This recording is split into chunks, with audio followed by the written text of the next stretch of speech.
बड़े ही क्रांतिकारी थे और आप सभी के लिए ये प्रेरणा का काम करेंगे।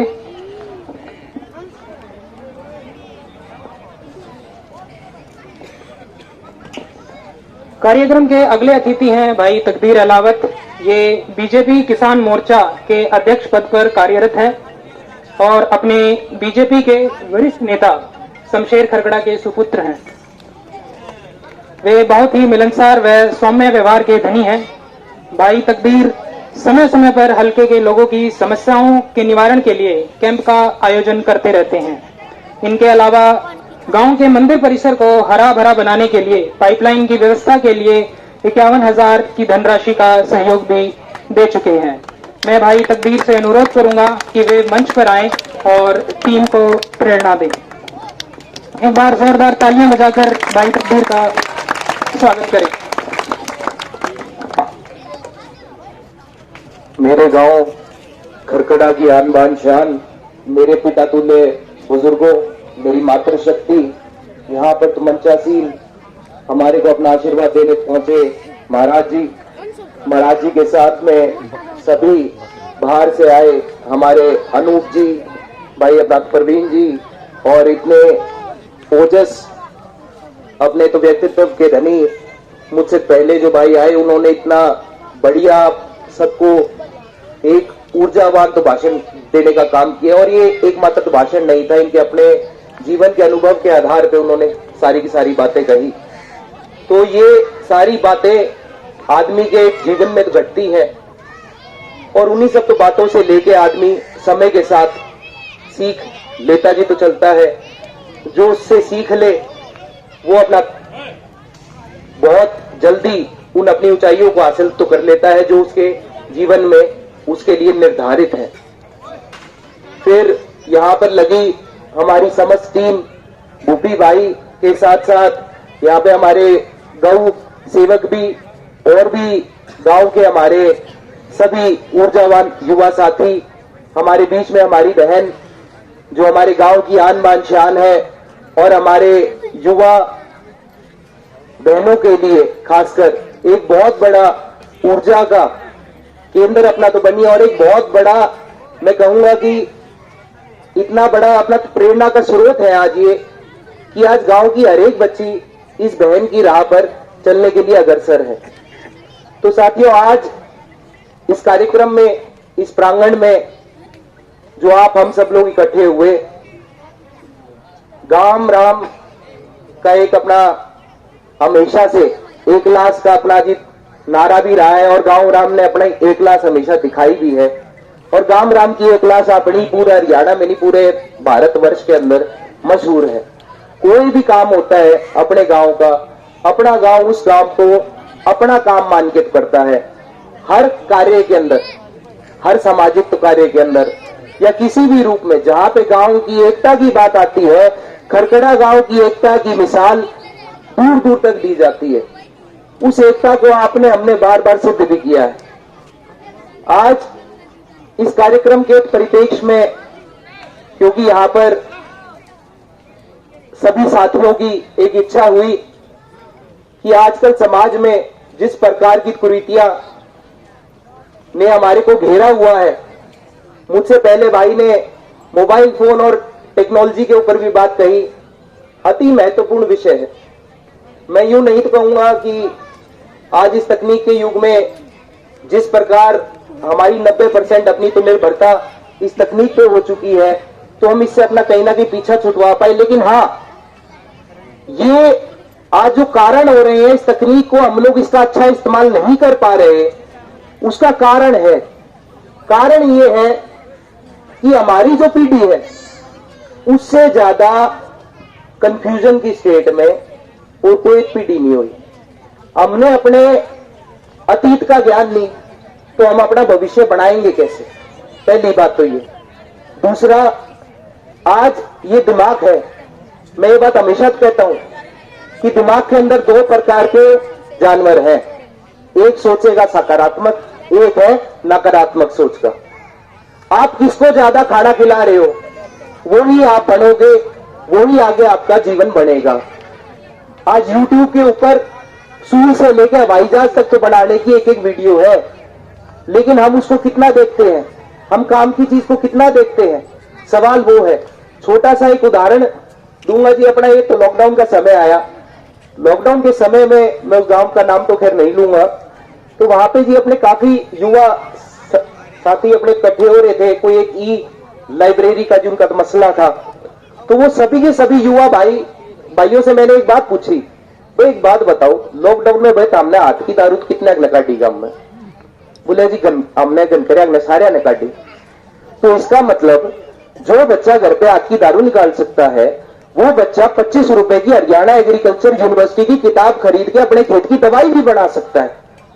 सारा फर्क है कि लीक से हटके आपने क्या सोचा, सकारात्मक रूप में आपने अपनी ऊर्जा का इस्तेमाल कहां पे किया।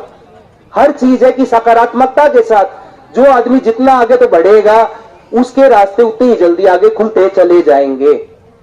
जीवन में संघर्ष आएगा, संघर्ष का नाम ही जीवन है, लेकिन उस संघर्ष के दौर में आप कितने अडिग होकर खड़े रहे, कितनी सजगता से अपनी बुद्धि का प्रयोग करके आप उस कालखंड से अपने आप को उभार पाए या निकाल पाए, सारी की सारी सशक्ता उस पर निर्भर है।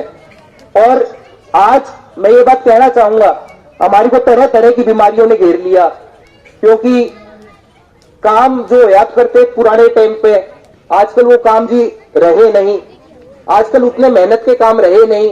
तो इसीलिए अपनी रोज की दिनचर्या के अंदर व्यक्ति को या बच्चों को करने के लिए उतनी एक्टिविटी तो नहीं होती जितनी पहले होया करती। पहले ये अपने होके भी जी खेता मत पाया करते, क्यों काम में इतना था। आजकल काम जो अपने तो घट रहे हैं, उसके कारण फिजिकल एक्टिविटी अपनी कम हो गई है। और शारीरिक तो इस प्रकार के आयोजन के माध्यम से आप और हम लोग तो प्रेरणा लेंगे ही लेंगे, लेकिन जितना आजकल आपका मानसिक प्रयोग हमारा आपका होने लग गया है, जितना आजकल के टाइम में इस तकनीकी युग के अंदर हमारे दिमाग का इस्तेमाल होने लग गया है, उस दिमाग की एक्सरसाइज कौन करेगा? उस दिमाग की एक्सरसाइज ही हमारे को हमारे वेदों में, शास्त्रों में ध्यान के माध्यम से समझाई गई। आज हम लोग नशा मुक्ति की बात तो करते हैं, नशा या कोई भी अन्य प्रकार की चीज, चाहे उसमें भोजन भी आ गया, भोजन भी एक प्रकार का तो नशा है। जो आदमी अपनी जीभ के स्वाद अनुसार कोई चीज चखे तो वो एक प्रकार से नशा है। एक बात बताओ जी मेरे को, इस शरीर के अंदर ऐसी कोई भी चीज नहीं है, या बाहर से हम कोई भी चीज अगर करते हैं या लेते हैं, वो इस शरीर के अंदर जो चीज पहले से मौजूद है उसी को जागरूक करती है। नशे के लिए कोई आदमी अगर ओका पीता है, वो ओका उसके अंदर पहले से कोई ऐसे अणु मौजूद है जिनको वो जागरूक तो करता है, उसके दिमाग से ऐसा केमिकल छूटता है ओका पीने के बाद में कि उसका शरीर शांत हो जाता है। उस केमिकल को आप और हम लोग ध्यान के माध्यम से भी तो छुड़वा सकते हैं। बहुत बड़े बड़े ऐसे योगी संत महात्मा हुए जिनकी आप 24 घंटे आंखें देखो, लेकिन उनको आप देखोगे ऐसा तो महसूस होगा जैसे ये आदमी नशे में है, लेकिन नहीं, वो आदमी खुली आंखों के साथ भी ध्यान में है। वो भी एक ध्यान की अपनी क्रिया है। तो कुल मिला के आज के इस युग में, आज के इस तकनीकी युग में आपको हमारे को तकनीक के साथ साथ तो बढ़ते हुए सकारात्मक ऊर्जा, सकारात्मक सोच की ओर आप और हम लोग कितना अग्रसर हो, सारी बातें उस पर निर्भर तो करेंगी।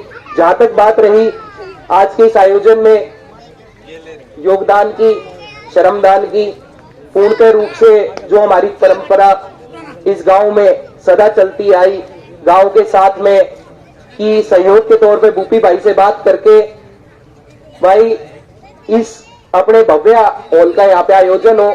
आपकी हमारी सबकी इच्छा यही है कि यहाँ एक भव्य हॉल बन के तैयार हो। उस भव्य हॉल के लिए जो भी कोई योगदान, जो भी कोई जी अपनी कमी पेशी जी तो रह जाएगी, उसमें जमा गैल, हाँ उसमें चाहे योगदान कुछ भी हो, लाख 2 3 चाहे कुछ भी हो, उसमें हम सारे के सारे मिलके, सारा का सारा जी गांव मिलके अपना इस आपके यहाँ पे भव्य अपना हॉल बने। उस भव्य हॉल में हमारे ये नौजवान जो आज हमारे सामने खड़े हैं, वो नकारात्मकता की बजाय अपनी ऊर्जा का सकारात्मकता रूप में इस्तेमाल करें और अपने जीवन को आगे बिना किसी उलझन के। साथियों, मैं एक बात तो बताना चाहूंगा, आजकल ये फोनों के ऊपर तो काफी रील आती हैं, तो काफी साधु संत महात्मा से भी हमारा संवाद इतना आसान हो गया है। क्योंकि आजकल जी अपना तकनीक का युग है। एक महात्मा जी ने बड़ी गजब बात कही, बोलते हैं आदमी के जीवन में 3 पड़ाव आते हैं, मात्र 3 पड़ाव, 33, 45 और 58। ये 3 पड़ाव का जोड़ क्या है? 8 वर्ष तो आपके माने गए बाल्यकाल के, 12.25 साल का सूर्य का एक चक्र, 2 चक्र पूरे करने के बाद में आयु बढ़ती है 32 वर्ष 7 महीने कुछ। उसके बाद में अगला सूर्य का चक्कर जुड़ता है तो आप आ जाते हो 45 के फेर में। अगला चक्कर आता है, आप आते हो 57-58 के फेर में। अपने आसपास, अपने रिश्तेदारों में, यारों में, प्यारों में, घर में कहीं भी देख लेना, किसी भी आदमी के जीवन में उतार चढ़ाव अगर आया है तो वो इन्हीं 3 आयामों पे आया है। ये वो 3 आयाम है जीवन के, जिस समय जो आपकी हमारे आसपास जो एक आकाशीय बुद्धिमत्ता काम कर रही है।